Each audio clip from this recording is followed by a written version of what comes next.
Channel को subscribe करने के बाद बेल आइकन पे भी प्रेस करें ताकि हमारी आने वाली वीडियो का नोटिफिकेशन आपको सबसे पहले मिल जाया करे।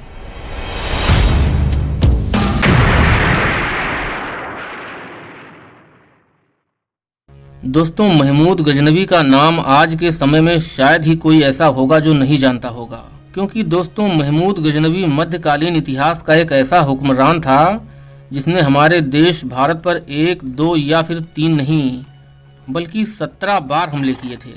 और हैरानी की बात यह है कि उसे इन सभी हमलों में कामयाबी मिली थी।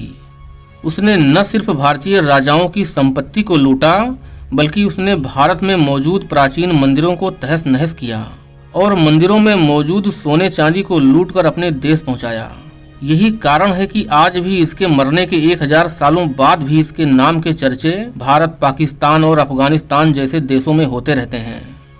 दोस्तों, महमूद गजनवी कौन था, किस कालखंड में इसने शासन किया और भारत पर इसने लगातार 17 हमले क्यों किए? जिस समय भारत पर इसके हमले हो रहे थे उस समय भारतीय राजा महाराजा आखिर क्या कर रहे थे? महमूद गजनवी का गुजरात के सोमनाथ मंदिर पर हमला करना, मंदिर को लूटना और फिर मंदिर को तोड़कर नष्ट करने का क्या कारण था?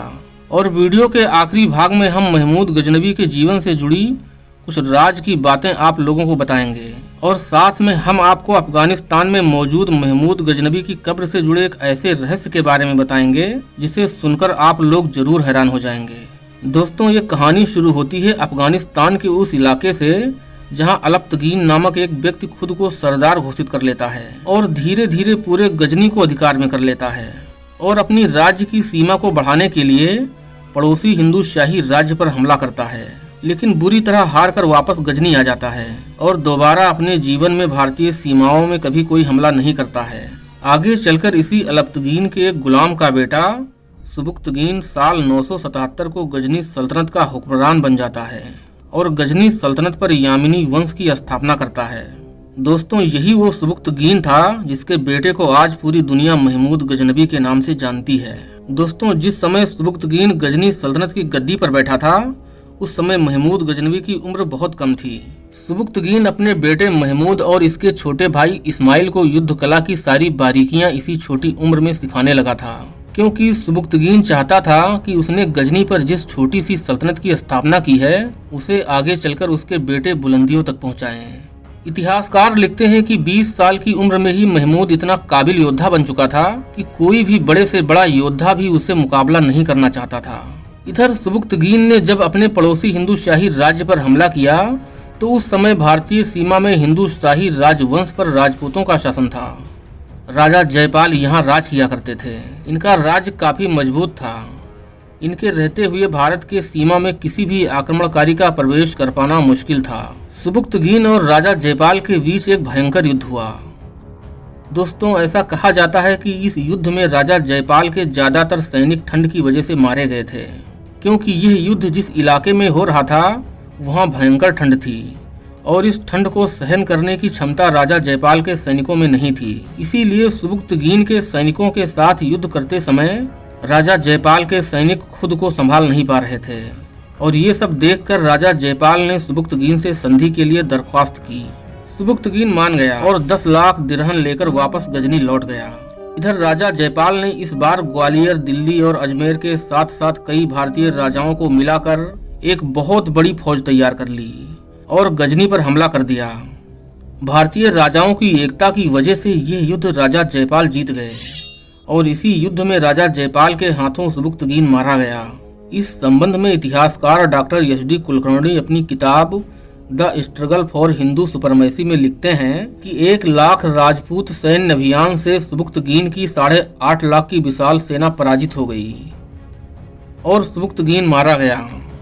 अपने पिता की मौत के बाद महमूद गजनवी गजनी सल्तनत का शासक बन गया और सबसे पहले अपने पिता की मौत का बदला लेने के लिए राजा जयपाल पर हमला किया।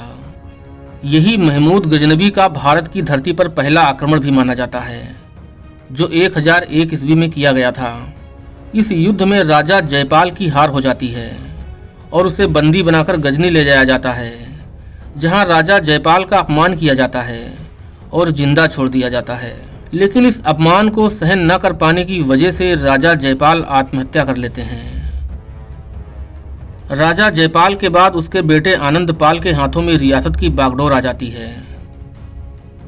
राजा आनंदपाल भी अपने पिता की तरह संकल्प करता है कि अपने जीते जी गजनी के आक्रमणकारियों को भारत के अंदर प्रवेश नहीं करने देगा। आनंदपाल ने हिंदुस्तान की बहुत सारी सल्तनतों को मिला लिया, जिनमें दिल्ली, कन्नौज, ग्वालियर और अजमेर जैसी बड़ी बड़ी रियासतें भी शामिल थीं।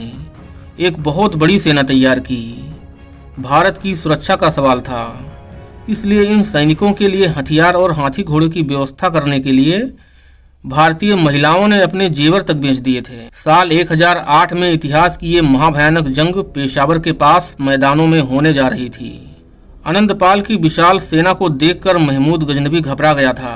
युद्ध शुरू हुआ तो शुरुआती चरण में आनंदपाल की सेना महमूद गजनवी की सेना पर भारी पड़ रही थी, लेकिन अचानक कुछ ऐसा हुआ जिसने पूरे युद्ध का पासा ही पलट गया, या यूं कहें कि पूरे हिंदुस्तान के इतिहास का ही पासा पलट गया।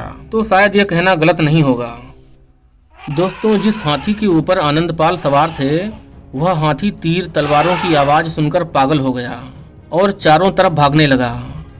ये देखकर आनंदपाल की सेना को लगा कि शायद हमारे राजा युद्ध मैदान से भाग रहे हैं। इसीलिए आनंदपाल की सेना में भगदड़ मच गई और सभी मैदान से भागने लगे और इस तरह से महमूद गजनवी की जीत हो गई।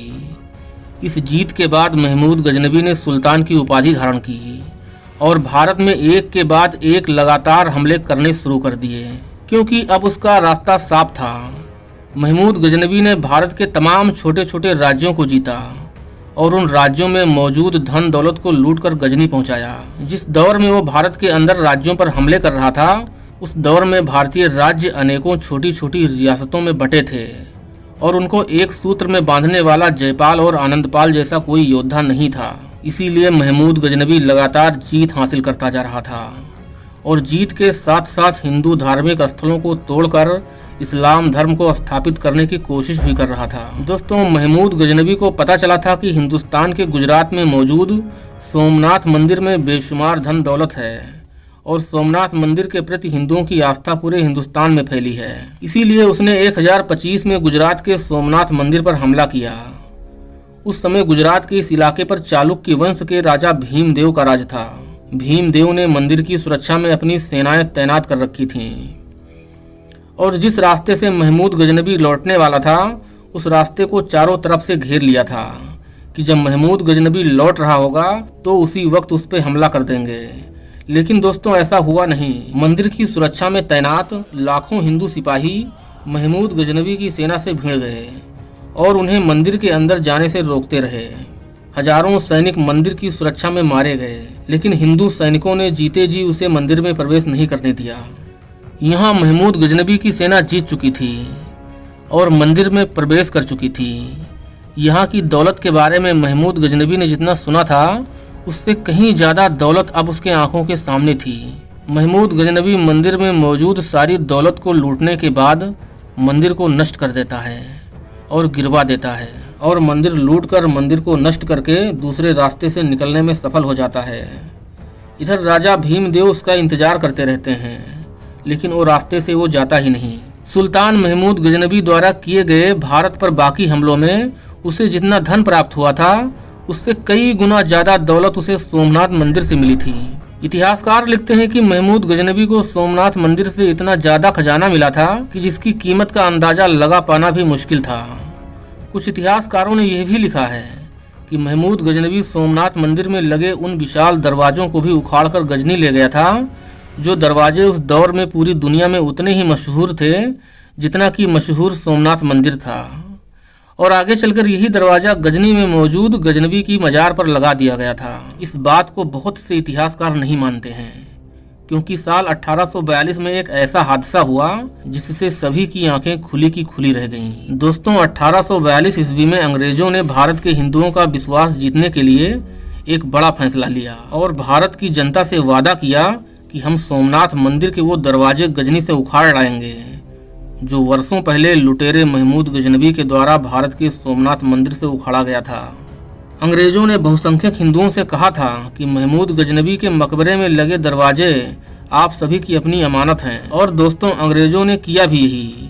महमूद गजनवी के मजार में लगे विशाल दरवाजों को उखाड़कर भारत ले आए। लेकिन जब जानकार लोगों ने इन दरवाजों को देखा तो उनके होश उड़ गए, क्योंकि वास्तव में जो दरवाजा महमूद गजनवी के मजार से लाया गया था वो सोमनाथ मंदिर के दरवाजे नहीं थे।